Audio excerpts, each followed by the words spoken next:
பிரமிப்புக்கான காரணம் வந்து அந்த மக்களை சம்பாதிச்சிருக்கிற ஒரு மனுஷன் அது எதுவுமே வேணான்னு அப்படி ஜஸ்ட் லைக் தட்டு தூக்கி போட்டுட்டு போகிறன்னு ஏன் முடிவை எடுத்தார். அதே மாதிரி அந்த மேடையில் வந்து விஜய் வந்து மீண்டும் நடிக்கணும்னு பேசும்போது பார்த்தீங்கன்னா இந்த அரங்கமே அதிர்ந்தது.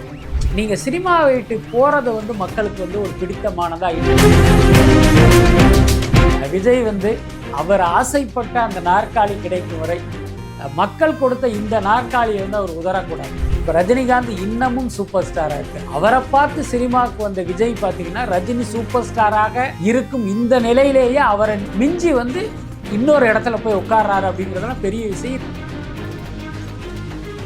இப்போ விஜய் படத்தை வாங்கி ஒருத்தர் சம்பாதிக்கிறார்ல, அந்த லாபத்தை ஒரு அஜித் படத்தை வாங்கியோ அல்லது இன்னொரு ஹீரோ படத்தை வாங்கியோ ஒரு விநியோகஸ்தரால் சம்பாதிக்க முடியாது. சிவகார்த்திகேயன் என்னன்னா இந்த படத்தை பொங்கலுக்கு தான் ரிலீஸ் பண்ணணும் அப்படின்னு ஒரு மிகப்பெரிய நெருக்கடியையும் அழுத்தத்தையும் அவங்களுக்கு கொடுத்தது சிவகார்த்திகேயன் தான். தனக்கு வந்து ஒரு பெரிய மைலேஜை கொடுத்த விஜயை தோற்கடிக்கணும்னு சிவகார்த்திகேயன் நினைச்சார். அதைத்தான் நம்ம தப்புன்னு விமர்சனம் பண்ணுறோம். 14ஆம் தேதி படத்தை 10ஆம் தேதிக்கு ப்ரீபோன் பண்ணுறாங்க. அப்போ என்ன அர்த்தம்? ஜனநாயகனை டிஸ்டர்ப் பண்ணணுங்கிறது தான். சிவகார்த்திகேயனுடைய ஆசை விஜயின் கடைசி படத்தை நாம ஜெயிக்கணும் அப்படின்னு அவருக்குள்ள ஏற்பட்டிருக்கிற அந்த வெறி தான்.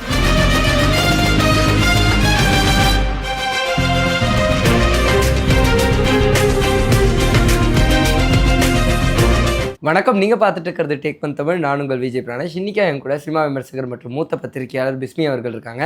அவர்கிட்ட தான் நிறைய விஷயங்கள் பேச போகிறோம். வாங்க பேசலாம். வணக்கம் சார். வணக்கம். இப்போது 2-3 நாட்களாக சோஷியல் மீடியா மொத்தமும் பேசிகிட்டு இருக்கிற விஷயம் தான் ஜனநாயகனோட ஆடியோ லான்ச். 70,000க்கும் மேலே மக்கள் கூட்டம். ஒரு என்ன சொல்கிறது, நிறைய எடிட்டாக நம்ம பார்க்க முடிஞ்சாலுமே என்னடா இவர் போய் சினிமா விட்டு போகிறாருங்கிற ஒரு டாக் இருந்தது. நீங்கள் நேரில் அந்த ஆடியோ லான்ச் பார்த்தீங்க, அந்த வைபாக இருக்கட்டும், அந்த அட்மாஸ்பியராக இருக்கட்டும், எப்படி இருந்தது? எனக்கு வந்து உண்மையிலே ஒரு பக்கம் பிரமிப்பாக இருந்தது, இன்னொரு பக்கம் வந்து நெகிழ்ச்சியாக இருந்தது. அந்த 2 ஃபீலிங்குமே வந்து எனக்கு மாறி மாறி வந்தது. அதுக்கு என்ன காரணம்? அந்த பிரமிப்புக்கான காரணம் வந்து அந்த கூட்டம். ஏன்னா அது வந்து ஒரு மிகப்பெரிய ஸ்டேடியம். என்ன சொல்லப்போனால் அதில் இந்த அளவுக்கு வந்து இந்த ஒரு கூட்டம் வந்ததே கிடையாது. ரொம்ப எளிய உதாரணம் என்னென்னா, நெல்சன் பேசும்போது சொன்னார், ஏன்னா அது ஒரு ஃபுட்பால் மேட்ச் நடக்கிற ஸ்டேடியம் இது, இப்போ அர்ஜென்டினா மேட்ச் பார்க்குற மாதிரி இருக்குது அப்படின்னாரு. ஏன்னா கால்பந்து விளையாட்டில் வந்து அர்ஜென்டினா வந்து ஒரு உச்சம், அது புரியுதா இல்லை? இப்போ அர்ஜென்டினா விளையாண்டா உலகமே திரண்டு அந்த இடத்துல இருக்கும். ஸோ அந்த உதாரணத்தை அவர் சொன்னது வந்து ரொம்ப ரொம்ப பொருத்தமாக எனக்கு தோணுச்சு.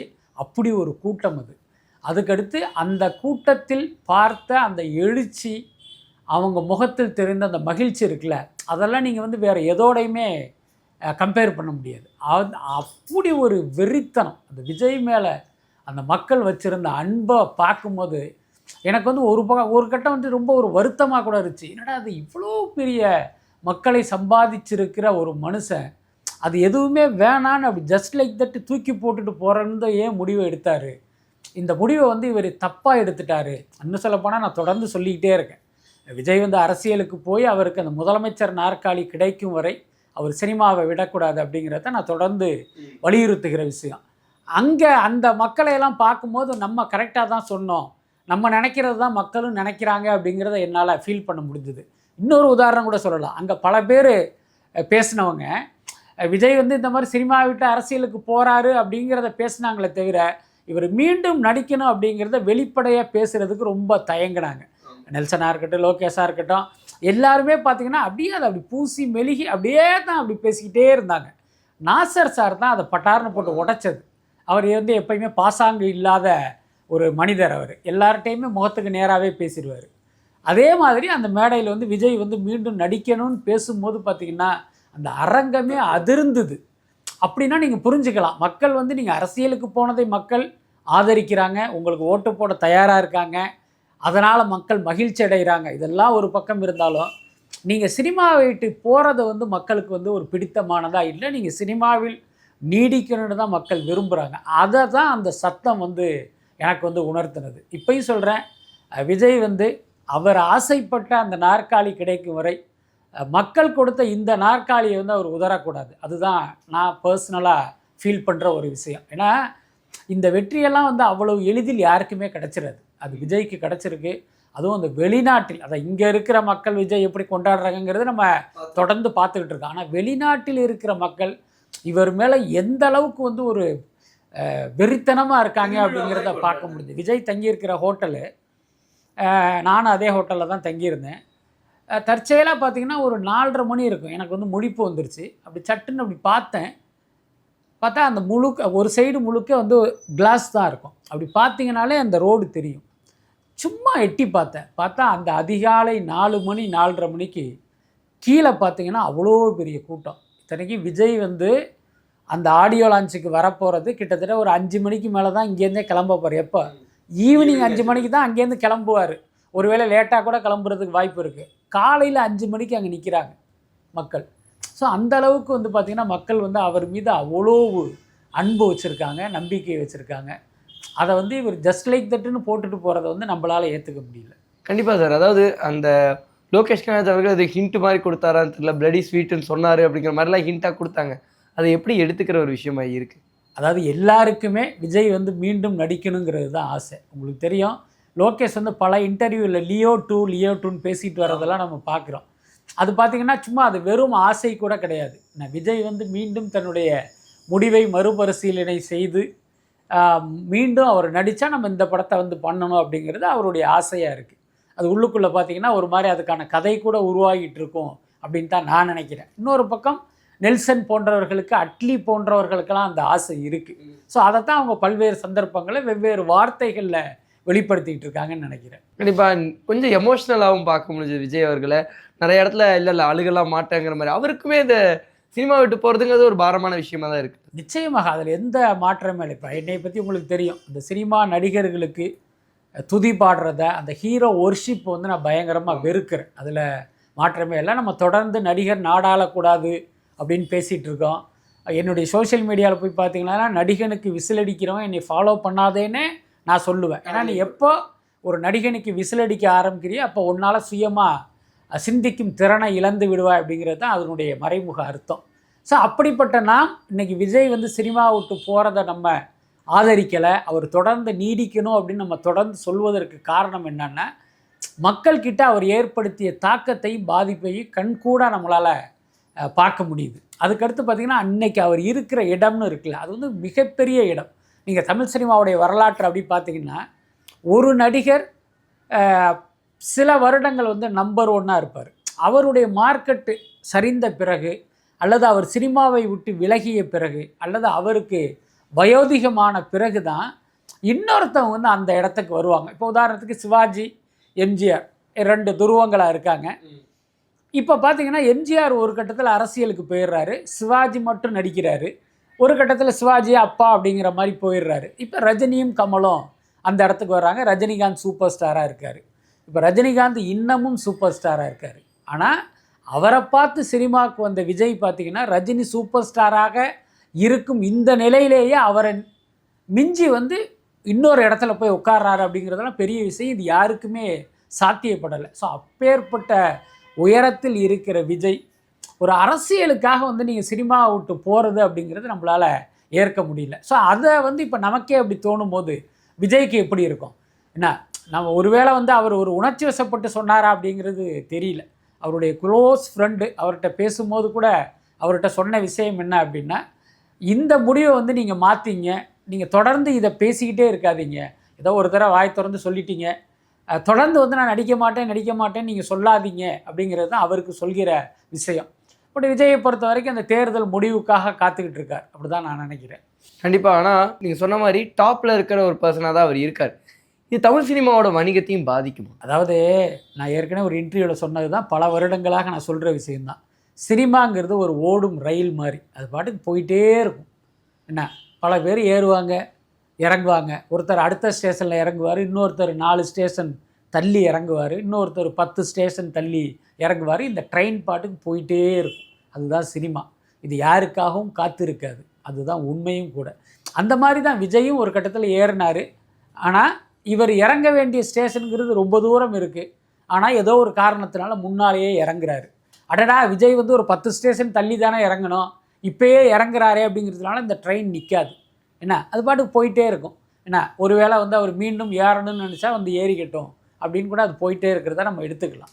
அதே நேரம் விஜய் வந்து சினிமாவை விட்டு போனதால் இன்னைக்கு ஒரு விஜய் படம் வரும்போது சில செக்டார்ஸ் சம்பாதிக்கிறாங்க தெரியுமா, அது வந்து தடைப்படுது, அதில் மாற்றமே இல்லை. இப்போ உதாரணத்துக்கு சொல்கிறேன், இப்போ விஜயை வைத்து ஒரு தயாரிப்பாளர், இப்போ ஜனநாயகனே நம்ம எடுத்துக்கோமே, கிட்டத்தட்ட ஒரு 200-250 பேர் அந்த படத்தில் பணிபுரிகிறாங்க. நேரடியாக 250 பேர்னா மறைமுகமாக இன்னும் ஒரு மடங்கு அதிகம்.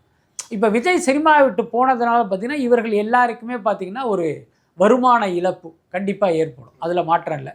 அப்போ இவர் போனதுனால இப்போ இவங்கன்னா வேலையே இல்லாமல் இருப்பாங்களா அப்படின்னா அவங்களுக்கு வேலை கிடைக்கும். ஆனால் அந்த 200 பேர் 250 பேருக்கு ஒன்றா கிடைக்காது, உடனடியாக கிடைக்காது. இந்த படத்தில் ஒரு 30 பேர் வேலை பார்ப்பாங்க, அந்த படத்தில் ஒரு 20 பேர், அந்த படத்தில் ஒரு 10 பேர் அப்படின்ட்டு அது மாதிரி ஸ்ப்ளிட் ஆகி தான் கிடைக்கும். அதுக்கு அடுத்து விஜய் படத்தை வாங்குகிற விநியோகஸ்தர்கள் அவர்கள் அடைகிற லாபங்கிறது ஒரு ஹியூஜான தொகை. இப்போ விஜய் படத்தை வாங்கி ஒருத்தர் சம்பாதிக்கிறார்ல, அந்த லாபத்தை ஒரு அஜித் படத்தை வாங்கியோ அல்லது இன்னொரு ஹீரோ படத்தை வாங்கியோ ஒரு விநியோகஸ்தரால் சம்பாதிக்க முடியாது.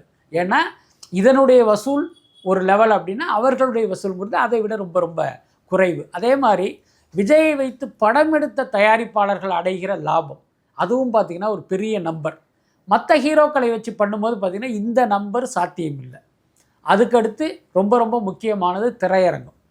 திரையரங்கத்தினருக்கு பார்த்திங்கன்னா ஜாக்பாட் வந்து விஜய் படங்கள் வர்றது தான். விஜய் படங்கள் வந்தால் அந்த குடும்பங்கள் அப்படி குடும்பமாக தியேட்டருக்கு வரும்போது அவங்களுக்கு பார்த்திங்கன்னா ஒரு மிகப்பெரிய வணிகம் நடக்கும். முக்கியமாக பார்த்திங்கன்னா தியேட்டர் கட்டணத்துலையாவது உங்களுக்கு ஷேர் இருக்குது. இப்போ நம்ம 200 ரூபா கொடுத்து ஒரு தியேட்டரில் படம் பார்க்குறோம் அப்படின்னா அதில் வந்து ஒரு 20, 25, 30 ரூபா டேக்ஸ் போயிடுச்சு அப்படின்னா பாக்கி பணத்தில் தியேட்டருக்காரர்களுக்கும் விநியோகஸ்தர்களுக்கும் பங்கு இருக்குது. இவங்களுக்கு 50%, இவங்களுக்கு 50%, அல்லது இவங்களுக்கு 40, அவங்களுக்கு 60, இவங்களுக்கு 30, அவங்களுக்கு 70ன்னு ஒரு கணக்கு இருக்குது. அந்த வகையில் பிரிச்சுக்குவாங்க. ஆனால் கேன்டீனில் நடக்குதுல ஒரு வியாபாரம், அது முழுக்க முழுக்க தியேட்டருக்காரங்களுக்கு தான். அப்புறம் பார்க்கிங்க்கு காசு வாங்குறாங்கல்ல, அதுவும் தியேட்டருக்காரங்களுக்கு தான். இதில் வந்து இவங்களுக்கு ஒரு பெரிய தொகை கிடைக்குது. அது எல்லாமே விஜய் வந்து சினிமாவை விட்டு போவதால் அவர்களுக்கு நஷ்டம். அதே நேரம் இது போன்ற ஒரு பெருத்த கொழுத்த லாபத்தை அவர்கள் சம்பாதிப்பதற்கு சில வருடங்கள் ஆகும். இன்னொரு நடிகர் இதே மாதிரி கிளம்பி மெல்ல மெல்ல வளர்ந்து அந்த உயரத்துக்கு வரும்போது இது வந்து சாத்தியமாவதற்கு வாய்ப்பு இருக்குது. Okay sir. அண்ட் வினோத் அவர்கள் பேசுறது ஒரு கான்ட்ரவர்சியை கிரியேட் பண்ணிடுச்சு. உள்ளே பூந்து அடிச்சிடலாம் நினைக்காதீங்க, இது தளபதி படம்னு. இது ஒரு டைரக்ட் அட்டாக் மாதிரி இருக்கேன். வினோத் அவர்கள் முன்னாடி இந்த மாதிரி பேசுனதை நம்ம பார்த்ததும் இல்லை. இதுக்கான காரணம் அவர் யாரையுமே அட்டாக் பண்ணலை, அதுதான் முக்கியமான விஷயம். ரொம்ப வெளிப்படையாக சொல்லணும் அப்படின்னா எங்களுடைய வலைப்பேச்சை பார்த்தாலும் சரி, என்னுடைய இன்டர்வியூவை நீங்கள் பார்த்தாலும் சரி, ஜனநாயகன் வந்து அவ்வளோ பெரிய அப்பாட்டக்கர்லாம் இல்லை. அது பார்த்திங்கன்னா ஒரு பகவந்த் கேசரி அப்படிங்கிற ஒரு மசாலா படத்தை தர லோக்கலான ஒரு மசாலா படத்தினுடைய ரீமேக் தான் அப்படின்னு நானே சொல்லியிருக்கேன். என்ன அதனால் பார்த்திங்கன்னா இந்த படம் வந்து ஒரு மசாலா படமாக தான் இருக்க போகுது. ஏன்னா வணிக வெற்றி அடையும். ஆனால் இது வந்து தமிழ் சினிமாவுடைய தலை சிறந்த படம் அப்படிலாம் நம்ம சொல்லிட முடியாது. இல்லை, நான்லாம் பல இன்டர்வியூவில் சொல்லியிருக்கேன். ஸோ இந்த மாதிரி ஒரு கருத்து வந்து ஒரு பக்கம் பரவிக்கிட்டு இருக்குல்ல, அதுக்கான பதிலாக தான் ஹெச் வினோத் அப்படி சொல்லியிருப்பாருன்னு நினைக்கிறேன். பகவந்த் கேசரியுடைய ரீமேக்னு நீங்கள் ரொம்ப மட்டமாக நினச்சிடாதீங்க, அதை தாண்டி படத்தில் வேறு விஷயங்கள்லாம் இருக்குது, அதுதான் அவர் சொல்ல வந்த விஷயம். ஆனால் இங்கே என்ன அப்படின்னா விஜயினுடைய போட்டியாளராக அல்லது விஜயினுடைய எதிரியாக அந்த சிவகார்த்திகேயன் முன்னிறுத்தப்படுவதால் எல்லாரும் என்ன நினைக்கிறாங்க, இவர் சிவகார்த்திகேயனுக்கு தான் பதில் சொல்கிறாரு, அவர் பராசக்தியை இறக்கிறதுக்காக இவங்க பதில் சொல்கிறாங்கங்கிற மாதிரி அதை திரிக்கிறாங்க. எல்லாத்துக்கும் மேலே ஹெச் வினோத் அப்படிப்பட்ட நபரே கிடையாது. அவரெல்லாம் பார்த்திங்கன்னா எந்த நடிகருக்கும் ரசிகர் கிடையாது. இப்போ லோகேஷ் கனகராஜ் எடுத்துக்கிட்டால் நான் கமல் ரசிகரும்பார், அட்லி எடுத்துக்கிட்டால் நான் விஜய் ரசிகரும்பார். ஆனால் இவர் வந்து பல முன்னணி இயக்குனர் நடிகர்களை வைத்து படம் எடுத்தாலும் நான் இவருடைய ரசிகன் அவருடைய ரசிகன்னு என்றைக்குமே அடையாளப்படுத்தினதில்லை. ஏன்னா இவர் ஒரு சமூக பொறுப்புமிக்க இயக்குனர். இப்போ இவர் இன்னொரு ஹீரோவை வந்து மட்டம் தட்டி பேசுவாரா, அல்லது இன்னொரு ஹீரோவுக்கு பதிலடி அப்படின்னு அவர் பேசுவாரா? ஸோ இப்படியெல்லாம் யோசித்தாலே நீங்கள் புரிஞ்சுக்கலாம் இது அவர்களுக்கான பதில் இல்லை. ஏன்னா இது வந்து ஒரு தெலுங்கு படத்தின் ரீமேக்ங்கிறதுனால அந்த பரவிய அந்த கருத்துக்கான பதிலாக தான் இதை எடுத்துக்கணுமே தவிர சிவகார்த்திகேயனுக்கு பதிலடி, அவருக்கு பதிலடி, இவருக்கு பதிலடி அப்படிலாம் எடுத்துக்க வேண்டிய அவசியம் இல்லை. Okay sir. ஆனால் எல்லாரும் இப்போ தொடர்ந்து இதை சொல்கிறதுக்கான காரணம் என்ன? பொங்கல்ங்கிறது ஒரு பல நாள் ஹாலிடேயில் வர்றது. 14 இருந்த படம் 10க்கு போனதுக்கு மேபி அரசியல் காரணங்களும் இருக்கலாம். ஆனால் அதற்காக சிவகார்த்திகேயன் அவர்களை வந்து அட்டாக் செய்கிறதுக்கான காரணம் என்ன? அதாவது ஒன்று புரிஞ்சுங்க, பராசக்தி படம் துவங்கும் போதே பொங்கல் ரிலீஸுங்கிறத அவங்க அறிவிச்சிட்டாங்க. சொல்லப்போனால் பொங்கல் ரிலீஸுன்னு முதல்ல அறிவித்ததே பராசக்தி தான், அதில் எந்த மாற்றமே இல்லை. ஜனநாயகனை பொறுத்த வரைக்கும் அக்டோபர் ரிலீஸுன்னு தான் அவங்க பூஜை போடும்போது அறிவித்தாங்க. ஆனால் இங்கே என்னென்னா எவ்வளவு பெரிய நடிகர் நடித்தாலும் ஓடிடி நிறுவனங்கள் தான் அந்த ரிலீஸ் தேதியை தீர்மானிக்கிறாங்க. ஸோ ஜனநாயகனை இந்த வருஷ லிஸ்ட்டில் வந்து அந்த ஓடிடி நிறுவனங்கள் எடுத்துக்கல. என்ன காரணம்னா, ஜனநாயகனை பேச்சுவார்த்தை தொடங்குவதற்கு முன்பே இந்த வருடத்துக்கான லிஸ்ட்டை வந்து அவங்க ஃபைனலைஸ் பண்ணிட்டாங்க. அப்போ அவங்க சொன்ன சஜஷன் என்னென்னா, நீங்கள் அடுத்த வருஷம் ரிலீஸ் பண்ணிங்கன்னா நம்ம இப்போயே வாங்கிடலாம் படத்தை, நாங்களும் அடுத்த வருஷம் லிஸ்ட்டில் வந்து உங்கள் படத்தை கொண்டு வந்துடுவோம் அப்படின்னு சொன்னதுனால இவங்க என்ன பண்ணுறாங்க, இந்த படமும் ஒரு ஃபெஸ்டிவல் படம், அப்போ நம்ம பொங்கலுக்கு போயிடலாம் அப்படின்னு இவங்க வந்து அங்கே பொங்கலுக்கு ஷிஃப்ட் பண்ணுறாங்க. ரைட்டா? இப்போ நார்மலாக இங்கே நடக்கிற விஷயம் என்னென்னா, ஒரு விஜய் படமோ அஜித் படமோ ரஜினி படமோ கமல் படமோ வரும்போது அதே தேதியில் வரணும்னு ஏற்கனவே யாராவது ஒரு ஹீரோவுடைய படம் தயாராக இருந்துச்சு அப்படின்னா, இந்த பெரிய படம் வரும்போது டபக்குன்னு பின்வாங்கிடுவாங்க.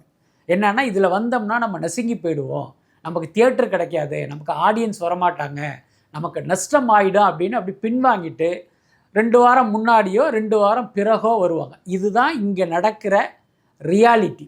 ஆனால் பராசக்தி என்ன பண்ணாங்க, ஜனநாயகன் பொங்கல்னு சொன்ன பிறகும் அவங்க வந்து வேறு தேதியை நோக்கி போகாமல் ஜனநாயகனோட மோதணும் அப்படிங்கிற ஒரு முடிவை எடுக்கிறாங்க. ரைட்டா?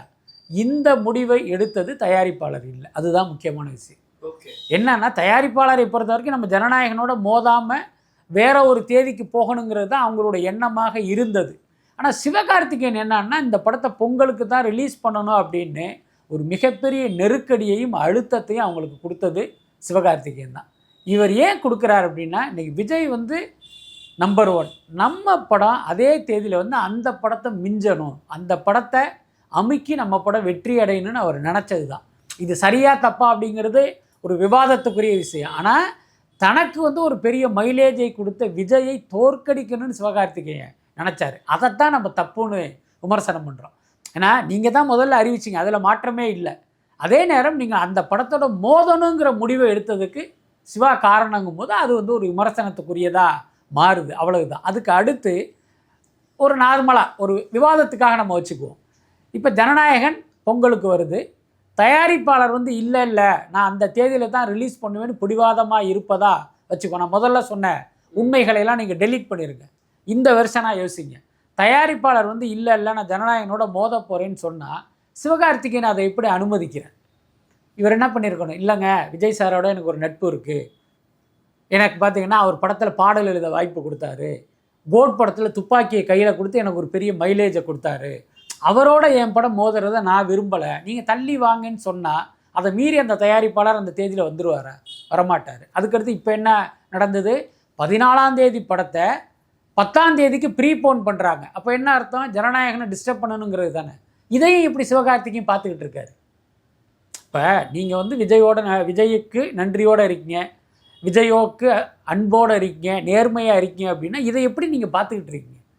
இல்லைங்க, என் படத்தை வச்சு நீங்கள் அரசியல் பண்ணாதீங்க என்ன, அதனால் நீங்கள் வேற ஒரு படத்தை வச்சு பண்ணுங்கள், இந்த படத்தை நீங்கள் வேற ஒரு நாளில் வாங்க, ஜனநாயகனோட வந்தால் என்னுடைய படம் ஃப்ளாப் ஆனால் எனக்கு தான் பிரச்சனை, எனக்கு தான் கெட்ட பேர், இன்னொரு நாளில் வந்தால் என்னுடைய படம் நிச்சயமாக வெற்றி அடைன்னு நீங்கள் சொல்லியிருக்கலாமே, ஏன் சொல்லலை? இப்போ இதன் மூலமே நீங்கள் புரிஞ்சுக்கலாம், சிவகார்த்திகேயனுடைய ஆசை விஜயின் கடைசி படத்தை நாம் ஜெயிக்கணும் அப்படின்னு அவருக்குள்ள ஏற்பட்டிருக்கிற அந்த வெறி தான், வேற ஒன்றும் இல்லை. ஆனால் பராசக்தி படமும் உள்ள எல்லாரும் பேசும்போது அந்த படத்தோட மிகைப்படுத்தி பேசுறதும் அது கண்டிப்பாக ஒரு வெற்றி படமாக அமையும்னு பேசப்படுது.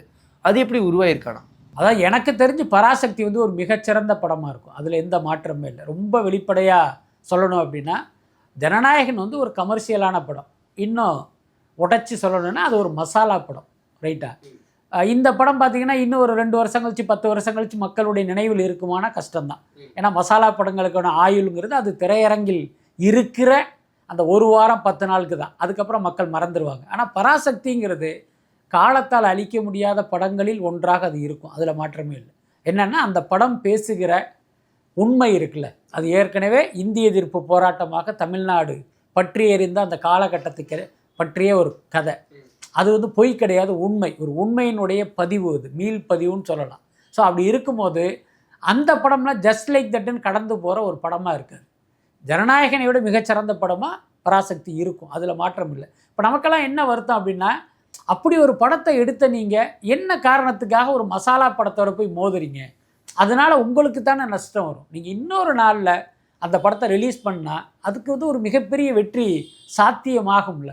ஏன் அந்த வாய்ப்பை வந்து நீங்கள் தவற விடுறீங்க அப்படிங்கிறது தான் நம்முடைய வருத்தம் எல்லாமே. புரியுது சார். இந்த ஆடியோ லான்ச்சுக்கு ஜென்ரலாக ஒரு தமிழ்நாட்டில் வைக்கும்போதே பல செலவுகளாகும், அதை பற்றிலாம் பேசியிருக்கோம்.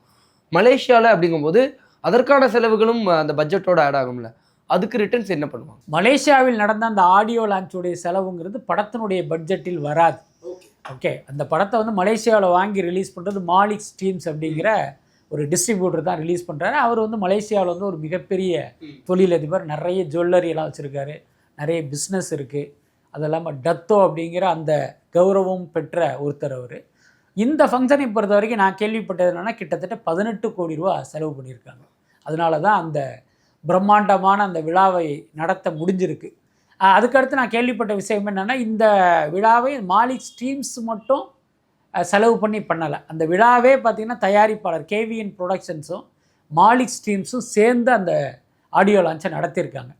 இப்போ 18 கோடி அப்படின்னா இப்போ 2 பேர் ஈச் 9 crores ஸ்பெண்ட் பண்ணதாக அர்த்தம். ஆனால் என்னென்னா அங்கே அந்த டிக்கெட் விற்கப்பட்டது, மற்ற விஷயங்கள் மூலமாக அதை தாண்டி ஒரு வருவாய் வந்து அவங்களுக்கு கிடைச்சிருக்கும். ஸோ இந்த ஆடியோ லான்ச்சை பொறுத்த வரைக்கும் தயாரிப்பாளருக்கும் ஒரு லாபம் கிடைச்சிருக்கும், அந்த விநியோகஸ்தருக்கும் ஒரு லாபம் கிடைச்சிருக்கும். அதுதான் உண்மை.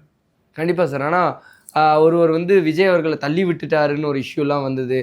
இது எந்த மாதிரி எடுத்துக்கிறது, இல்லை அது வீடியோவாக சித்தரிக்கப்பட்ட மாதிரி ஆயிடுச்சு? அதாவது ஒரு விஷயத்தை நீங்கள் புரிஞ்சுக்கணும். சில வருடங்களுக்கு முன்பு வரை என்ன, ஒரு பத்திரிகை செய்தியை விட ஒரு புகைப்படம் வந்து உங்களுக்கு காட்டப்படும் போது அந்த புகைப்பட ஆதாரத்தை பார்த்துட்டு நம்ம நம்பிடுவோம். அடடா அந்த லைனில் ஃபோட்டோவில் இருக்குல்ல அப்படிம்போம்.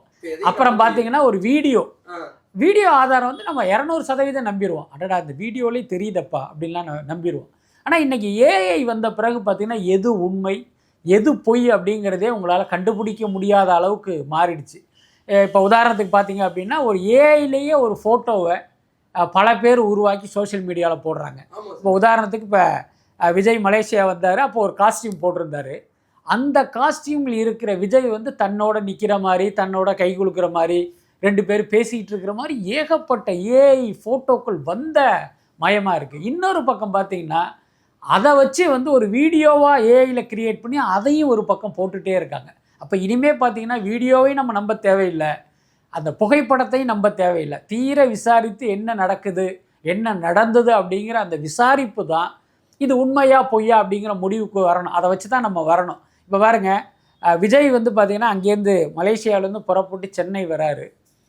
வந்து ஏர்போர்ட்டில் வரும்போது பார்த்திங்கன்னா அங்கே ஒரு கூட்டம், அங்கே இந்த கூட்டத்தினுடைய அழுத்தத்தில் வந்து லேசாக இடறி விழுந்துடுறாரு. அதை வந்து வீடியோவில் பார்த்திங்கன்னா பயங்கரமாக க்ரியேட் பண்ணி, இன்னும் பார்த்திங்கன்னா ரொம்ப கேவலமாக விஜய் வந்து ஃபுல்லாக குடிச்சிட்டு வந்து போதையில் வந்து விழுந்துட்டாருங்கிற மாதிரிலாம் இவனுங்க பரப்பிக்கிட்டு இருக்காங்க. அதாவது விஜயை நீங்கள் அரசியல் களத்தை எதிர்க்கணும், அதுதான் உங்களுடைய தலையெழுத்து. அதை வந்து ஒரு கருத்தியல் ரீதியாக எதிர்க்க கற்றுங்களேன். ஏன் இந்த மாதிரி ஒரு கேவலமான ஒரு ஏஐ வீடியோக்கள் மூலமாக ஒருத்தர் அசிங்கப்படுத்துகிறேன்? அது எல்லாமே போய் தான். இன்னொன்று மக்களுக்கும் தெரியும்ல, இந்த மாதிரியான அவதூறு பிரச்சாரங்களையெல்லாம் நம்புகிற அளவுக்கு மக்கள் வந்து முட்டாள் இல்லை. ஸோ அவங்களாம் அது தெரிஞ்சுக்குவாங்க இது வந்து பொய் அப்படிங்கிறத. கண்டிப்பாக. அண்ட் விஜய் அவர்கள் அவர் அப்பாவை கட்டி பிடிச்ச அந்த மொமெண்ட்டாக இருக்கட்டும், அம்மா அவங்க பாடினதாக இருக்கட்டும், ரொம்ப எமோஷ்னலாக இருந்தது. பல விஷயங்கள் சார்ட் அவுட் பண்ண மாதிரியும் இருந்தது. நான் அரசியலுக்கு போக முன்னாடி இதெல்லாமும் ஃபேமிலி இஷ்யூஸ் எல்லாம் சார்ட் அவுட் பண்ணுற மாதிரி அதுவுமே ஒரு விஷயமா இருந்தது. இல்லை, ஆக்சுவலி ரொம்ப வெளிப்படையாக சொல்லணும் அப்படின்னா அவருக்கும் அவருடைய அப்பாவுக்கும் ஒரு மனஸ்தாபம் இருந்தது. கிட்டத்தட்ட ஒரு 5 வருஷம் 2 பேருக்கு பேச்சுவார்த்தையே கிடையாது. இன்னும் சொல்லப்போனால் இப்போ வீட்டில் வந்து ஒரு கிறிஸ்மஸாக இருக்கட்டும், இல்லை விஜயனுடைய பசங்களுடைய பர்த்டே, அந்த மாதிரியான முக்கிய நாட்களில் எஸ்சிஎஸ்சி வந்து அந்த நீலாங்கரை வீட்டுக்கு வரும்போது கூட விஜய் வந்து ஃபார்மாலிட்டிக்கு வாங்கப்பா நல்லா இருக்கீங்களான்னு சொல்லிட்டு போய் ரூமில் புந்துக்குவார். இதுதான் நடக்கும். இவர் என்ன பண்ணுவார், பசங்களோட பேர பிள்ளைங்களோட இருந்துட்டு சாயந்தரம் கிளம்பும்போது அதே மாதிரி ரூம்லேருந்து வந்து போயிட்டு வாங்க போனே டாட்டா கட்டிட்டு போயிடுவார்.